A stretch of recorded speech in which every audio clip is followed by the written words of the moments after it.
ತಂಗಿ, ನೀನು ಹುಚ್ಚ ತಂಗಿ. ಅಂದ್ರೆ ನಾನಿಲ್ಲಿರುವುದು ನಿನಗೆ ಬೇಸರವಾಯ್ತೇನಮ್ಮ? ಹೌದಣ್ಣ, ಪ್ಲೀಸ್ ಅಣ್ಣ, ಮನೆಗೆ ಹೋಗಿ ಬಿಡೋಣ.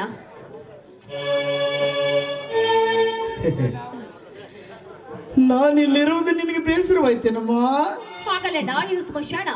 ಇಲ್ಲಿ ದೇವ ಭೂತಗಳಿದ್ವಿ, ಬೇಗನೆ ಮನೆ ಸೇರಿಕೊಂಡು ಬಿಡೋಣ. ದೆವ್ವ?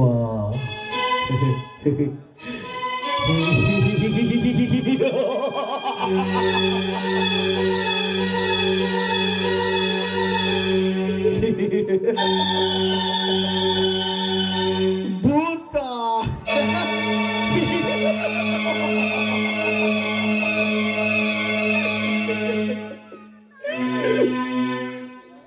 ತಂಗಿ ತಂಗಿ,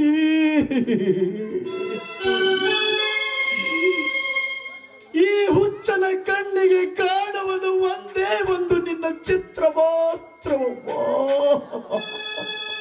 ನಿನ್ನ ಚಿತ್ರ ಮಾತ್ರ. ಬಾರಮ್ಮ, ಒಂದೇ ಒಂದು ಸಲ ನಿನ್ನ ಮುಖ ತೋರಿಸಿಬಿಡು. ನಾನು ಹೊರಟೋಗ್ತೀನಿ.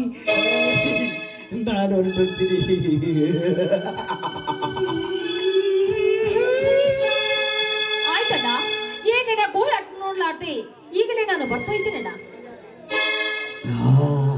ಬಾರಮ್ಮ ತಂಗಿ, ಬಾ ಬಾ ಬಾ ಬಾ ಬಾ ಬಾ.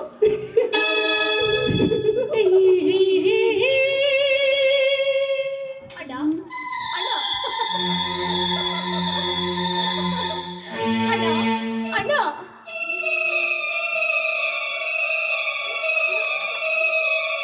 ಅಣ್ಣ, ಶಬ್ದ ವಿಚಿತ್ರ ಅಣ್ಣ ನೀನು. ಈ ರೀತಿಯಾಗಿ ಮಧ್ಯರಾತ್ರಿಯಲ್ಲಿ ಕುಡಿತ ನಿಂತಿರ್ಮೇಲ ಶಬ್ದ ಹುಚ್ಚಪ್ಪಣ ನೀನು.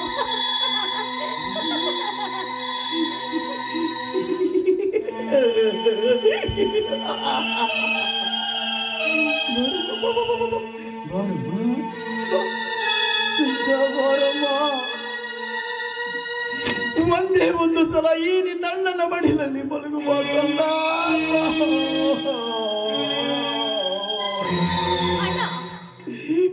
ನಾನು ತುಂಬಾ ಚೆನ್ನಾಗಿದ್ದೇನೆ. ನನಗೆ ಇಬ್ರು ಅಣ್ಣಂದಿರಿದ್ದಾರೆ. ಅವರು ನನ್ನ ತುಂಬಾ ಚೆನ್ನಾಗಿ ನೋಡ್ಕೊಳ್ತಾ ಇದ್ದಾರೆ.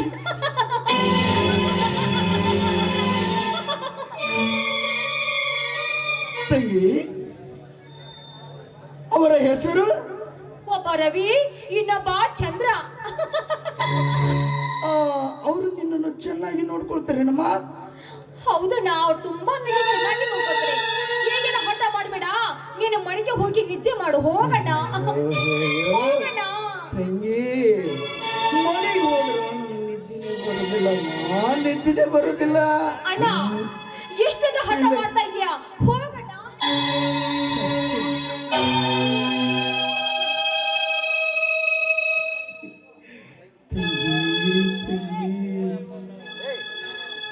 ತಂಗಿ, ಅಣ್ಣ ಅಣ್ಣ ಅಣ್ಣ, ಹೋಗಣ್ಣ. ನನಗೆ ನಿದ್ರೆ ಬರ್ತಾ ಇದೆ. ನಾನೀಗ ಮಲಗಿಕೊಳ್ತೀನಿ. Good night. ಬಾಯ್ ಬಾಯ್.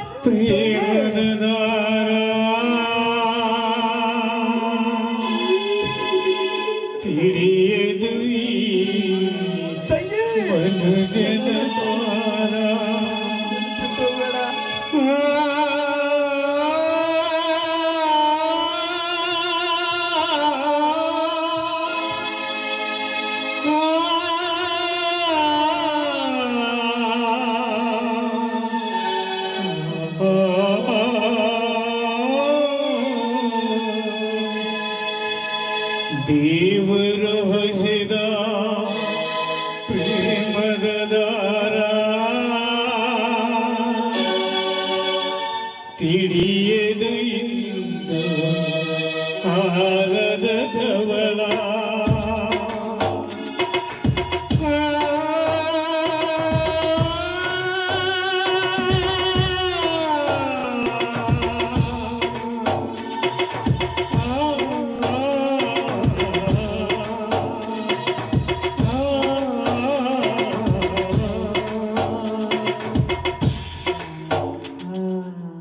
Good night. Good night. Good night. ಯಾರಿಗೆ ಗುಡ್ ನೈಟ್ ಹೇಳ್ತಾ ಇದೆಯೋ? ನನ್ನ ತಂಗಿಗೆ. ಲೇ ರವಿರಾಜ, ಈ ಸ್ಮಶಾನದಲ್ಲಿ ಸಮಾಧಿಗೆ ಗುಡ್ ನೈಟ್ ಹೇಳ್ತಾ ಹಠ ಹಿಡಿದಿರುವಲ್ಲೋ, ಬಾರೋ ಬಳಿ.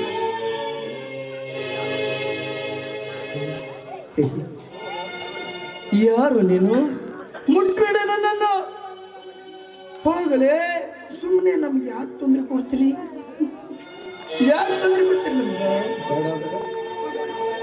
ಹೋಗು ತಂಗಿ, ನೀನೇನು ಚಿಂತೆ ಮಾಡಬೇಡಮ್ಮ. ನೀನು ಮಲಗು, ನಾನು ಮಲಗ್ತೀನಿ.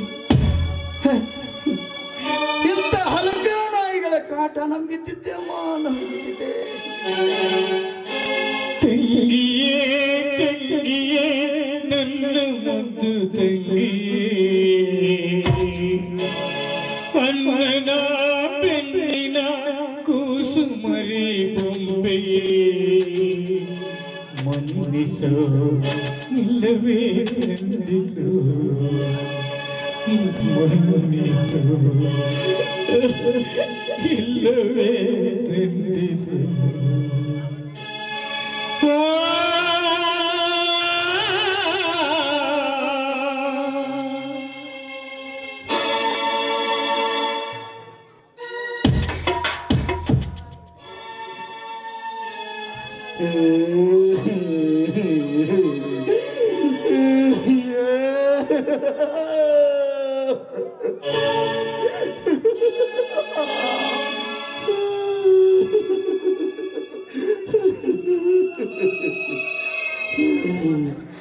ಅಯ್ಯೋ ವಿಧಿಯೇ, ಪ್ರಾಣ ಸ್ನೇಹಿತನನ್ನೇ ಗುರುತು ಹಿಡಿಯಲಾರದಂತ ಮಾಡಿದೆಯಾ?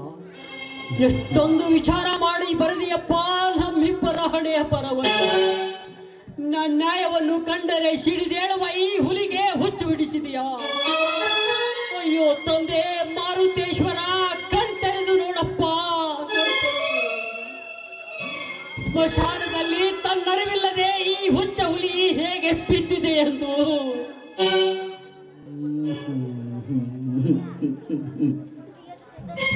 ಶಶಾಂಕ, ಅಣ್ಣ ಎಲ್ಲಿದ್ದಾನೆ ಹೇಳು ಶಶಾಂಕ. ಅಲ್ಲಿ ನೋಡಪ್ಪ ನಿನ್ನಣ್ಣನ ಅವಸ್ಥೆಯನ್ನು. ಅಣ್ಣ,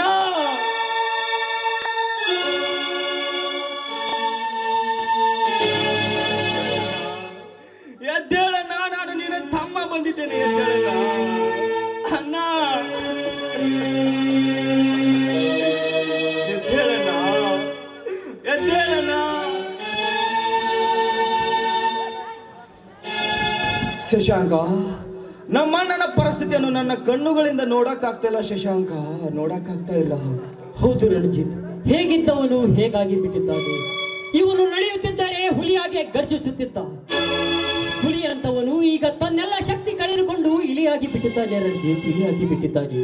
ಶಶಾಂಕ, ಅಣ್ಣ ಹಾಗೂ ನನ್ನ ತಂಗಿ ನೆನಪಾದರೆ, ತಂಗಿ ಅಂತೂ ಆಗಲಿ ದೂರಾದಳು, ಆದರೆ ಇದ್ದೊಬ್ಬ ಅಣ್ಣ ಈ ವಿಶಾಲವಾದ ಜೀವಿ ಪ್ರಪಂಚದಲ್ಲಿ ನಿರ್ಜೀವಿಯಾಗಿದ್ದಾನೆ ಶಶಾಂಕ, ನಿರ್ಜೀವಿಯಾಗಿದ್ದಾನೆ. ಆಕಾಶದಲ್ಲಿ ಪ್ರಕಾಶಿಸಿ ಈ ಭೂಮಿಗೆ ಬೆಳಕನ್ನು ನೀಡುವ ಆ ಸೂರ್ಯನ ಸಾಟಿ ಈ ನನ್ನ ಅಣ್ಣ ಶಶಾಂಕ, ಈ ನನ್ನ ಅಣ್ಣ.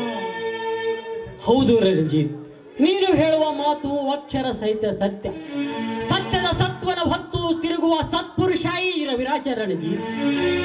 ನ್ಯಾಯವನ್ನು ಮೆಟ್ಟಿ ಮೆರೆಯುವ ಆ ಗೌಡನ ಅಟ್ಟಹಾಸವನ್ನು ಮೆಟ್ಟಿ ನಿಲ್ಲುವ ಗಂಡದ ಎದುರೇ ಈ ರವಿರಾಜನೇ ಆ ಗೌಡನ ಸರಿಯಾದ ವೈರಿ ರಣಜಿತ್. ಶಶಾಂಕ, ಎಂದಿದ್ದರು ನನ್ನ ಬೇಟೆ ಆ ಗೌಡ. ನಮ್ಮ ವಂಶಕ್ಕೆ ಬೆಂಕಿ ಇಟ್ಟ ಆ ಗೌಡನ ರುಂಡವನ್ನು ನಾನು ಚೆಂಡಾಡದಿದ್ದರೆ ನಾನು ಈ ಭೂಮಿ ಮೇಲೆ ಇದ್ದಿದ್ದು ಪ್ರಯೋಜನವೇನು? ಅವನಿಗೆ ಒಂದು ಗತಿ ಕಾಣಿಸೇ ಬಿಡ್ತೀನಿ ಶಶಾಂಕ. ನಿಜ ರಣಜಿತ್, ಆ ಗೌಡನ ದಬ್ಬಾಳಿಕೆ ಮುರಿಯಬೇಕಾದರೆ ನೀನು ಸಿಡಿದೆದ್ದು ಸಿಪಾಯಿಯಾಗಬೇಕು. ಸಿಡಿದೇಳುವೆ ಶಶಾಂಕ, ಸಿಡಿದೇಳುವೆ. ಸಿಡಿದೇಳುವ ಮುನ್ನ ಸೊಕ್ಕಿನ ಸಿರಿತನಕ್ಕೆ ಸವಾಲು ಹಾಕುವ ಸಿಡಿದೆದ್ದ ಸಿಪಾಯಿ ನಾನಾಗುವೆ. ನೀನು ಅಂತಿದ್ದ ಸಿಪಾಯಿ ಅಲ್ಲ ರಣಜಿತ್. 100 ಕೋಟಿ